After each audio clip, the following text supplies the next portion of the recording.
धाकड़ खबर बेखौफजुमा बेबाक अंदाज।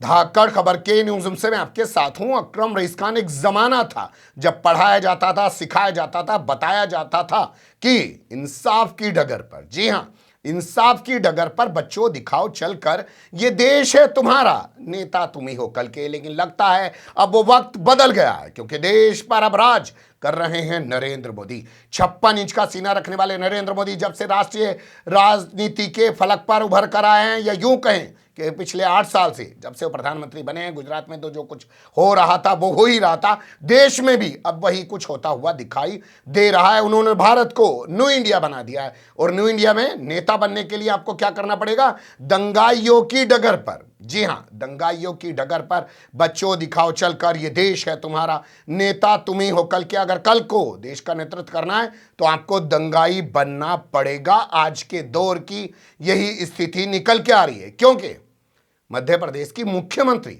उमा भारती, जो संवैधानिक सीट पर रह चुकी हैं, सबसे बड़ी संवैधानिक सीट राज्य की, केंद्र सरकार में मंत्री रह चुके हैं। चलिए, ये तो उनका राजनीतिक व्यक्तित्व है। इसके अलावा अगर बात करें तो वो खुद एक भगवाधारी हैं, साध्वी हैं, धर्म की बात करती हैं। दुकान में घुस के पत्थरबाजी कर रही हैं, शराब की दुकान में पत्थर से हमला कर रही हैं, और वो हमला वहां कर रही हैं जहां उनकी खुद की सरकार है, जहां की वो खुद मुख्यमंत्री रह चुकी हैं। जब से उनका वीडियो सामने आया है तब से बहुत सवाल खड़े हो रहे हैं। यह अलग बात है कि भोंपू मीडिया और उसके दलाल चाटुकार दंगाई, बल्कि अब तो ईमानदार बन चुके पत्रकार, इस तस्वीर को आपके सामने नहीं आने दे रहे हैं। मैं विस्तार से आपके सामने पूरे घटनाक्रम के साथ तस्वीर रखने जा रहा हूं, और तस्वीर सामने आने के बाद किस तरीके की प्रतिक्रियाएं सामने आ रही है उनसे भी आपको रूबरू कराने जा रहा हूं। चलते हैं खबर की तरफ। खबर सामने आई है मध्य प्रदेश की राजधानी भोपाल से। भोपाल का एक इलाका है भेल, वहाँ इंडस्ट्रियल एरिया है और आसपास बहुत सारे मजदूर वहाँ पे बसे हुए हैं। वहाँ पे कई सारी शराब की दुकानें बताई जा रही हैं। उन शराब की दुकानों पर कल हमला बोला गया है। यहाँ जो इलाका बताया गया उसका पहले मैं आपको नाम बता देता हूँ। बरखेड़ा पठानी एक इलाका पड़ता है, आज़ाद नगर भी उसको बोलते हैं। वहाँ पे शाम करीब 4:30 बजे का वक्त था। मध्य प्रदेश की पूर्व मुख्यमंत्री और भगवाधारी उमा भारती वहां पहुंच गई अपने समर्थकों के साथ, और उन्होंने दुकान पर पथराव कर दिया। वहां रखी हुई शराब की बोतलों को तोड़ डाला। सीन को थोड़ा विस्तार से खुद देख लीजिए।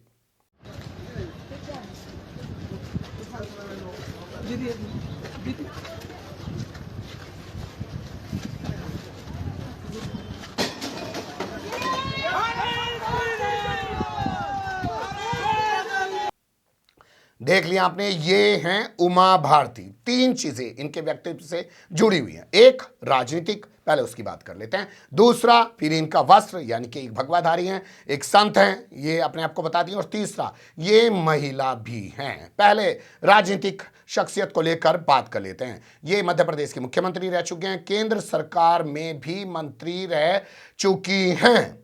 इतनी बड़ी संवैधानिक सीट पर बैठकर अगर ये दंगाइयों की तरह से पत्थर मार रही हैं, बवालियों की तरह से पत्थरबाजी कर रही हैं, तो सवाल उठाना लाजमी है। कल को लोग अगर ऐसे सड़कों पर निकल आए, खुद पत्थरबाजी करने लगे, तो उन्हें कौन रोकेगा? दूसरी बात कर लेते हैं धर्म की। क्या धर्म यही सिखाता है? चलिए, आप अपना राजनीतिक मामला छोड़ दें, एक बार को जाने दीजिए, राजनीति का बेड़ा गर्क होना ही है। धर्म की बात कर लीजिए। क्या धार्मिक संत और साधु के तौर पर आप लोगों को ये शिक्षा दे रही हैं कि भाई मैं साधु संत हूं और दारू के खिलाफ अभियान चलाऊंगी और पत्थरबाजी करूंगी? तीसरा, बात कर लेते हैं महिला को लेकर। क्या ये बताना चाहती हैं कि हमारे भारत की महिलाएं जो हैं वो हिंसक हो गई हैं और कानून का रास्ता वो इख्तियार ना करें, कानून के रास्ते को छोड़ दें? ये 3 चीजें इनके फिलहाल व्यक्तित्व से उभर के आती हैं। घटना के बाद, हंगामे के बाद, बवाल के बाद ठेकेदार की औकात नहीं हो पाई कि वो थाने में जाके उमा भारती के खिलाफ शिकायत कर देता, पुलिस को कोई जानकारी दे देता। घटना के बाद ट्वीट किया उमा भारती ने बाकायदा अपने ट्विटर अकाउंट से, और उस पर डाला कि मैं पहले कई बार बोल चुकी हूं, प्रेस कॉन्फ्रेंस कर चुकी हूं, फिर भी शराबबंदी नहीं की जा रही है, और तमाम नियम कानूनों को ताक पर रखते हुए स्कूलों और तमाम धर्मस्थलों के आसपास शराब की दुकानें खोली जा रही हैं। यहाँ शराब बिकती है, मजदूर अपना पैसा शराब में बर्बाद कर देते हैं, और फिर महिलाओं के साथ, लड़कियों के साथ छेड़खानी की जाती है, अश्लील हरकतें की जाती हैं। लड़कियों का छतों पर, महिलाओं का छतों पर खड़े होना भी मुहाल हो गया है। मैं 7 दिन का अल्टीमेटम दे रही हूं। जी हां, 7 दिन का अल्टीमेटम दे रही हूं। अगर अब भी कार्रवाई नहीं की गई तो इससे ज्यादा एक्शन लिया जाएगा। यह भाषा है उमा भारती की। अब आपको उमा भारती के बारे में थोड़ा सा कुछ और बता देते हैं। देखिए, शराबबंदी के खिलाफ पिछले लंबे समय से अभियान चला रही हैं। इन्होंने अल्टीमेटम दिया था कि 15 जनवरी को ये शराब के खिलाफ अभियान शुरू करेंगे, लेकिन उन्होंने तब तो कुछ किया नहीं। अब जब उत्तर प्रदेश समेत 5 राज्यों में चुनाव हो गए और 4 राज्यों में भाजपा की सरकार बन गई,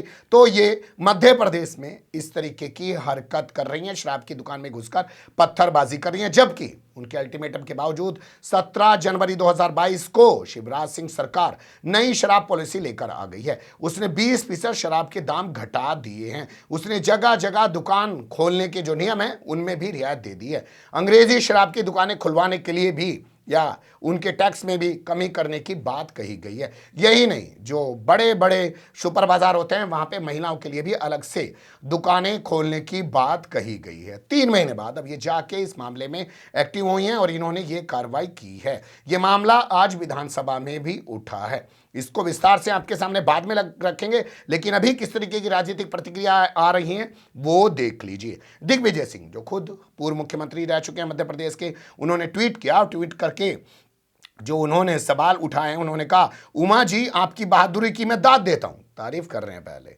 उमा जी आपकी बहादुरी की मैं दाद देता हूं। इनका वीडियो शेयर करते हुए ये सब लिखा है, यदि आपसे प्रेरणा लेकर आम जनता ने शराब की दुकानों पर पत्थर मारने शुरू कर दिए तो उन्हें बचाने के लिए भी आपको ही सामने आना पड़ेगा।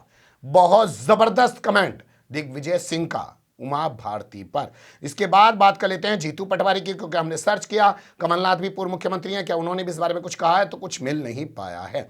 लेकिन जीतू पटवारी, जो अपनी बेबाकी के लिए जाने जाते हैं और बड़े नेताओं में शुमार किए जाते हैं कांग्रेस के, उन्होंने क्या कहा है? उन्होंने कहा, मैं उमा